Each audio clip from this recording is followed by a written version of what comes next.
हो गया। चलो फालूका समझ में आ गया। दूसरा बनाते हैं। दूसरा का नाम है समांतर क्रम संयोजन।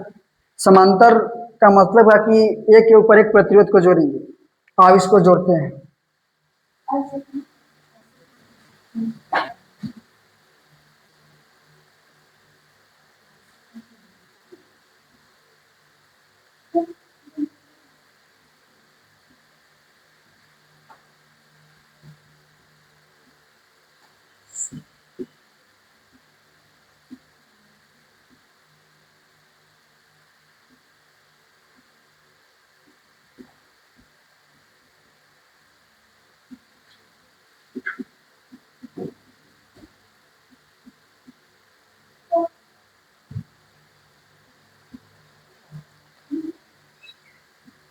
चलो देखो ये समांतर क्रम में जोड़ दिए हैं। एक के ऊपर एक रहेगा तो उसको बोलेंगे हम लोग समांतर क्रम। उसमें क्या किए थे, पहले जिसको जोड़े थे उसको लिखे, फिर उसका ओम के एन से मान निकाले, फिर जो बराबर होता है उसको जोड़े, बराबर किए और मान रखे, आंसर आ गया। उससे हम वैसी करेंगे। खाली इसमें समांतर क्रम में देखो हम क्या बोले थे कि श्रेणी क्रम में धारा का मान बराबर होगा, समांतर में विभवांतर का मान बराबर होता है ना। तो उसमें श्रेणी में धारा का मान बराबर था तो आप किसको जोड़े थे, विभवांतर को जोड़े थे ना। क्योंकि वहां पर किसको जोड़ना है जो बराबर नहीं होता है, तो देखो विभवांतर में समांतर बराबर होता है, धारा बराबर नहीं होता है। तो यहाँ पर किसको जोड़ दिए, धारा को, क्योंकि बराबर नहीं है तो इसको जोड़ दिए। अब जितना काम किए हैं इसको बोर्ड पर लिखेंगे। देखो कुछ नहीं किए हैं। तीन प्रतिरोध है R1 R2 R3, तीनों को श्रेणी क्रम में नहीं समांतर क्रम में जोड़े हैं और तीनों में I1 I2 I3 धारा प्रवाहित हो रहा है ना। इसी को हम लिख देते हैं। देखेंगे क्या, माना कि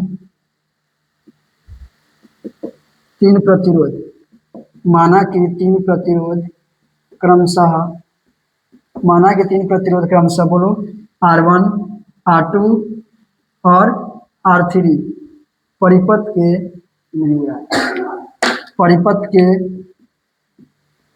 समांतर क्रम में ना,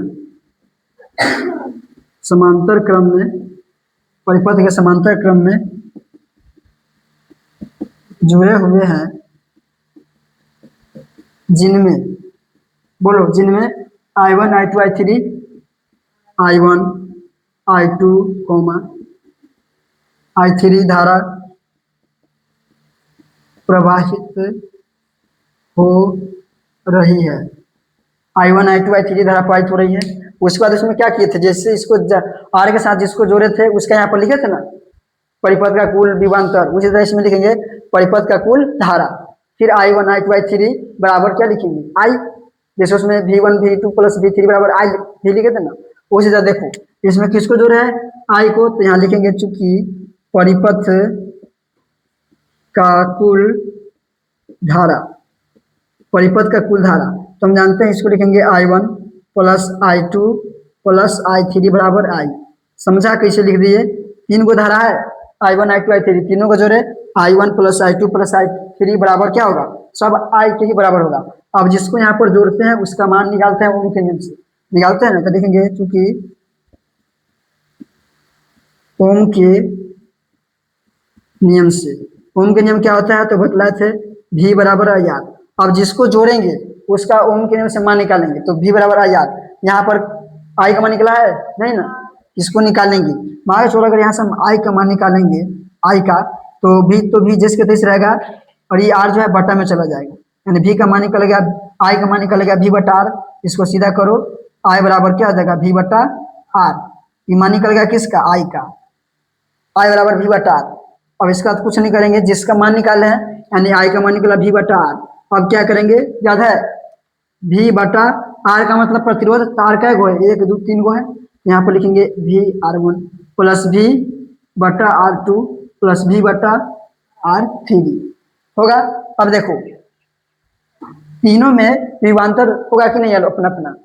ओम के नियम क्या कहता है, याद है, ओम के नियम कहता है कि अगर कोई परिचालक है, तार है, इसमें हम अगर क्या देते हैं धारा, तो इसके सिर पर क्या उत्पन्न हो जाएगा, V। तो समय भी उत्पन्न होगा कि नहीं होगा, विभवांतर। तो इसका विभवांतर V1, इसका V2 और इसका V3 होगा कि नहीं होगा, V1 V2 और V3।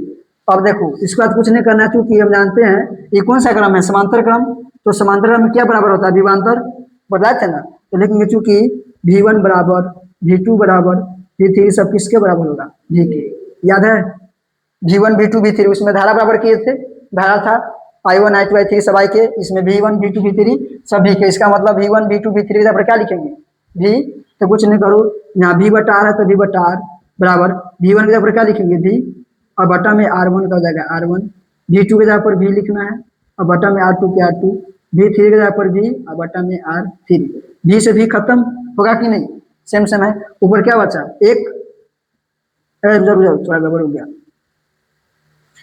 अभी नहीं कटना है, देखो V बटा R बराबर तीनों में से V कॉमन है कि नहीं, V उसमें I कॉमन था तो I लिए थे, यहाँ पर V कॉमन है तो क्या करेंगे V को बाहर कर देंगे तो ऊपर क्या बचा कुछ नहीं, मतलब एक, और नीचे R1 क्या हो जाएगा R1 प्लस V को बाहर कर दिए तो ऊपर बचा एक और नीचे जैसे बस R2, V बाहर हुआ तो ऊपर बचा एक, नीचे R3 के R3, और देखो V से V खत्म, V सेम है कि नहीं, तो इसको काटो, V से V खत्म, ये पर कुछ नहीं बचा मतलब एक बचा, यानी कि 1 बटा R बराबर ये सब जैसे कैसे काट दो 1 बटा R1 1 बटा R2 और 1 बटा R3। देखो हम बोले थे परिपथ के समांतर क्रम में बटा में फॉर्मूला आएगा, बटा में फॉर्मूला आया, श्रेणी क्रम में क्या आया था याद है ना, R1 R2 और R3, ये श्रेणी क्रम का था और ये समांतर क्रम का है, क्या क्रम, समांतर क्रम का ये फॉर्मूला है। ऑब्जेक्टिव आएगा, समांतर क्रम को इंग्लिश में बोलते हैं पैरेलल, तो यहाँ पर P लगा दो, इसका मतलब है समांतर क्रम का फॉर्मूला।